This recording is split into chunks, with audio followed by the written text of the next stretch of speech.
what are they doing? Well, they're doing a very similar thing. A seller, a producer, is anybody who's capable of producing that particular good to sell, or has some amount that they can sell to people.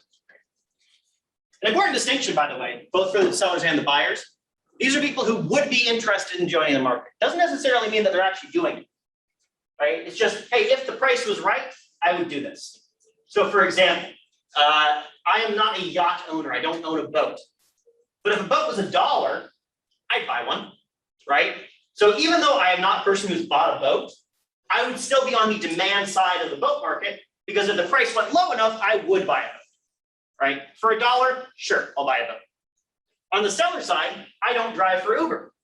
If Uber started paying $300 an hour, yeah, I'd start driving for Uber, right? They don't pay that, so I don't work for them.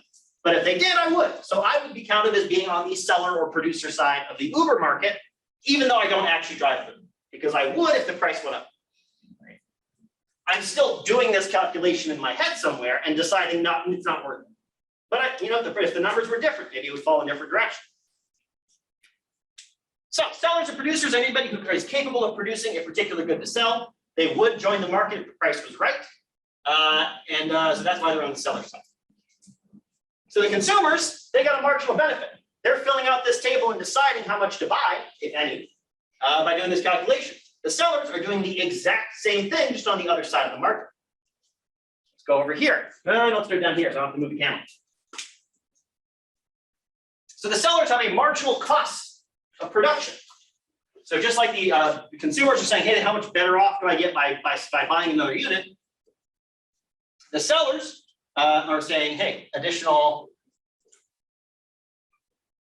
costs of one more unit. Right? So now you're a producer in the chair market. You're thinking about selling some chairs. And you're deciding, okay, am I going to make, I got a chair factory. I can make 3,000 chairs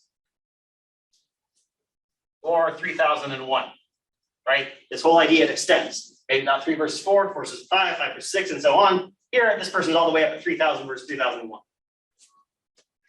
So up here, when we did the consumer side of the market, the price of the chair, that $40, it ended up on the cost side. Because if you're buying chairs, then the price of a chair is a cost to you, right? You got to give up some money in order to get the chair. You have to pay the price of the chair. If you're a producer, now the price is on the benefit side to you, right? The higher the price is, the more you get paid. Every time you sell a chair, you get the price. So the benefit side is pretty easy to figure out. Well, what's the benefit of selling 3,000 chairs? Well, it's 3,000 times the price of the chair, which we've just decided was 40. What's the benefit of selling 3,001 chairs? Well, it's 3,001 times the price of a chair, which is 40, right? You sell another chair, you get paid the price again. On the marginal cost side, how much more did that chair cost you to produce? Well, maybe the 3,000th chair, maybe that cost you, I don't know, $25. But if you go up to 3,001, well, you got to get more wood to make the chair. Maybe you have to, hire somebody for a little bit longer. Maybe it's a little bit more expensive than the last chair. This might be 25.09, let's say. I made that number up. I made all the numbers up. So then they would do the exact same calculation, right? They'd calculate out the economic surplus. How much did my benefits go up by? Compare that to how much my costs went up by. Is the 3,001st chair worth it for me? In this case, I can tell you that they definitely will, right? They're getting paid 40, it's only going up a little bit. All right, so we have an economic surplus calculation for the buyers. We have an economic surplus calculation for the sellers. They're each doing their own calculation to figure out, hey, is this next chair worth it for me to buy? Is this next chair worth it for me to sell?